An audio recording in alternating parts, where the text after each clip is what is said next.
प्राचीन सभ्यताएं आज की दुनिया को समझने की कुंजी हैं। हम जो कुछ भी जानते हैं, ये उसकी शुरुआत थी।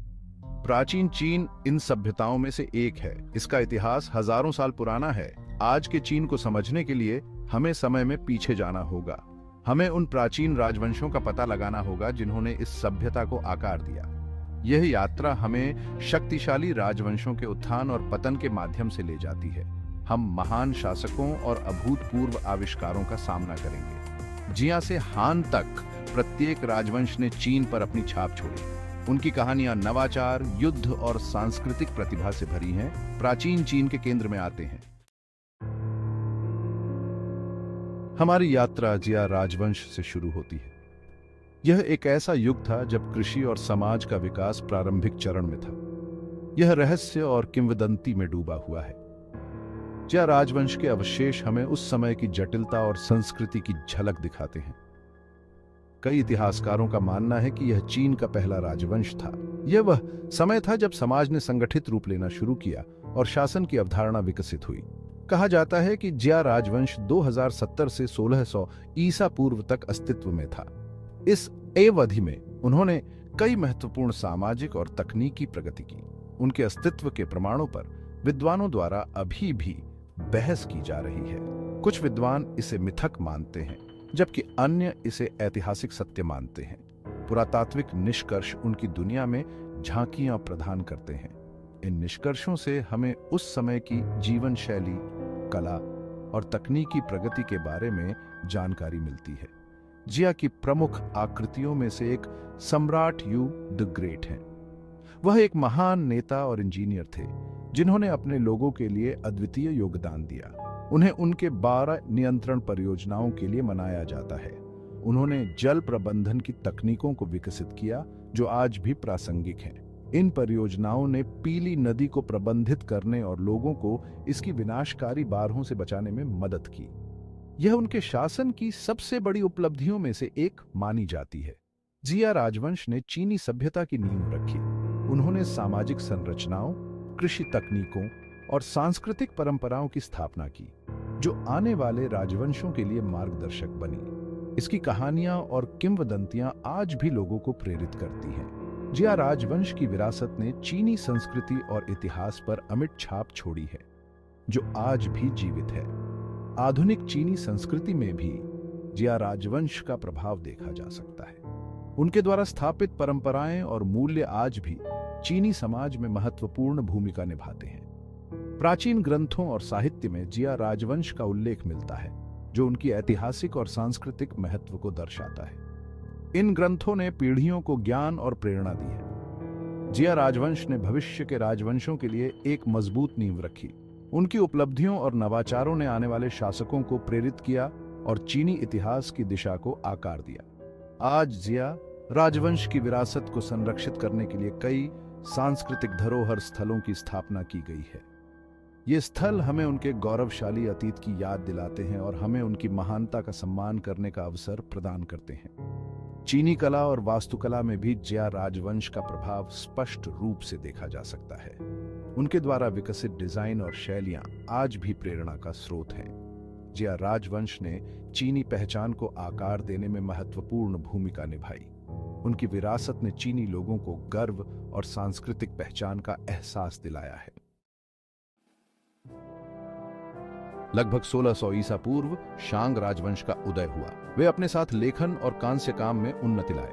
शांग राजवंश ने कलाकृतियों का खजाना पीछे छोड़ा। ये कलाकृतियां हमें उनके समाज की एक स्पष्ट तस्वीर देती हैं। सबसे महत्वपूर्ण खोजों में से एक थी ऑनरेकल हड्डियां। इन हड्डियों का उपयोग अटकल के लिए किया जाता था। इनमें चीनी लेखन का सबसे पहला ज्ञात रूप है। शांग राजवंश अपने परिष्कृत कांस्य कास्टिंग के लिए भी जाना जाता था। उन्होंने विस्तृत बर्तन और हथियार बनाए। इस काल में नगरों का विकास होने लगा। एक शक्तिशाली शासक वर्ग के साथ एक सामाजिक पदानुक्रम विकसित हुआ। भाग 4, झोउ राजवंश, 1000 साल का बदलाव। झोउ राजवंश ने 11वीं शताब्दी ईसा पूर्व में शांग को उखाड़ फेंका। उनका शासन लगभग 1000 वर्षों तक चला। इस अवधि को पश्चिमी झोउ और पूर्वी झोउ में विभाजित किया गया है। पश्चिमी झोउ सामंतवाद की प्रणाली द्वारा चिह्नित किया गया था, राजा ने वफादारी और सैन्य सेवा के बदले में रईसों को जमीन दी। पूर्वी झों ने शक्तिशाली राज्यों का उदय और निरंतर युद्ध देखा। इस युग को आगे वसंत और शरद ऋतु अवधि और युद्धरत राज्यों की अवधि में विभाजित किया गया है।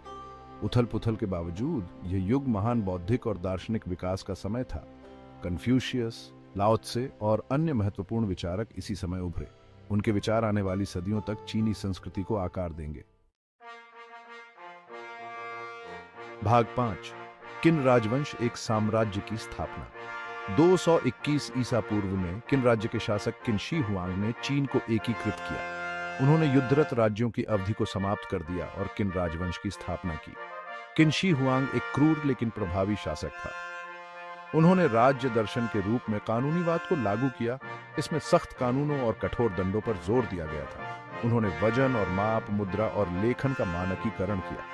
उन्होंने चीन की महान दीवार का निर्माण भी शुरू किया। इस विशाल परियोजना का उद्देश्य साम्राज्य को आक्रमणकारियों से बचाना था। किन राजवंश हालांकि अल्पकालिक था, चीन पर गहरा प्रभाव डाला। इसने एक एकीकृत और केंद्रीकृत साम्राज्य की नींव रखी। भाग 6। हान राजवंश एक स्वर्ण युग। यह वह समय था जब चीन ने अपनी सांस्कृतिक, आर्थिक और तकनीकी ऊंचाइयों को छुआ। किन के पतन के बाद हान राजवंश 206 ईसा पूर्व में उभरा। इस राजवंश ने चीन को एक नई दिशा दी और इसे एक महान साम्राज्य में बदल दिया। हान राजवंश को चीनी इतिहास में एक स्वर्ण युग माना जाता है। इस समय के दौरान कला, विज्ञान और साहित्य में अद्वितीय प्रगति हुई। यह शांति, समृद्धि और सांस्कृतिक उपलब्धियों का काल था।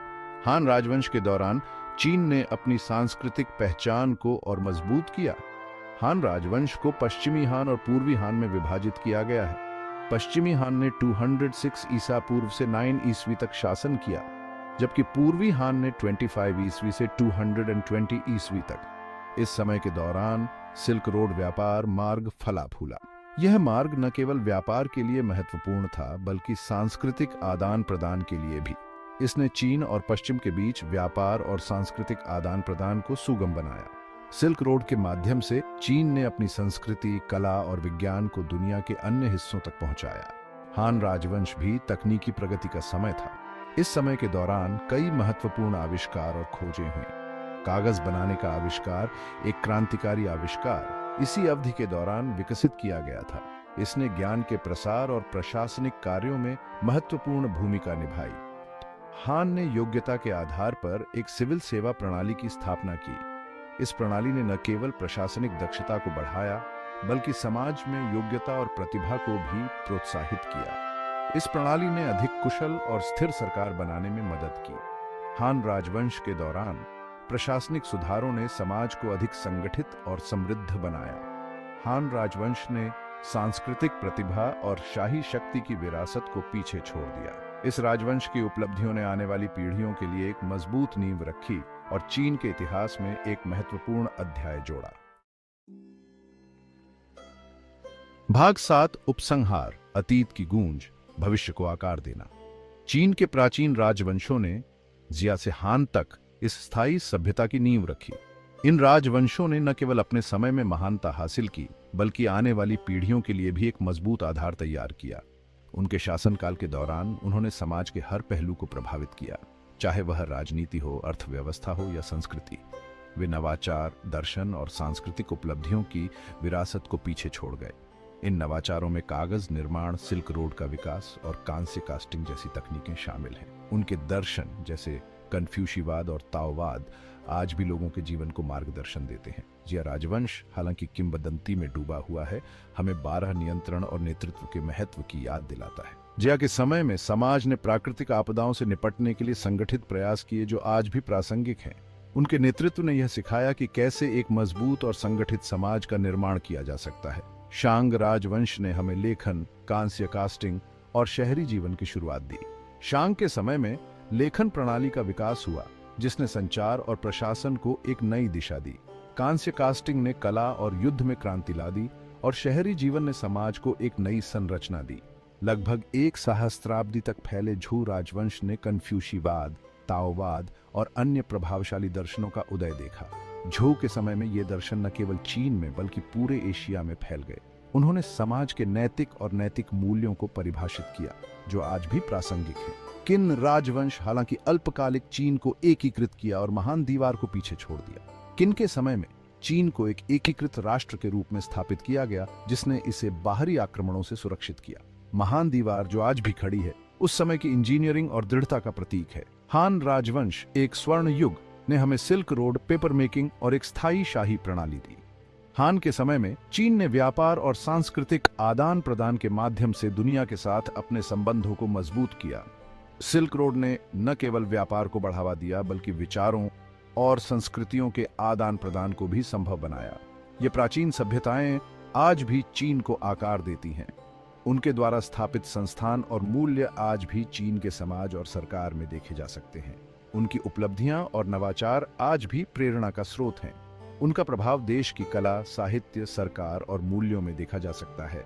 प्राचीन चीनी कला और साहित्य ने न केवल चीन में बल्कि पूरी दुनिया में अपनी छाप छोड़ी है। उनकी कहानियां, कविताएं और चित्रकला आज भी लोगों को प्रेरित करती है। प्राचीन चीन को समझना न केवल चीन के वर्तमान को बल्कि दुनिया में इसकी भविष्य की भूमिका को समझने के लिए भी आवश्यक है। प्राचीन चीन के अध्ययन से हमें यह समझने में मदद मिलती है कि कैसे एक सभ्यता ने समय की कसौटी पर खरा उतरते हुए अपनी पहचान बनाई। यह हमें यह भी सिखाता है कि कैसे हम अपने वर्तमान और भविष्य को बेहतर बना सकते हैं।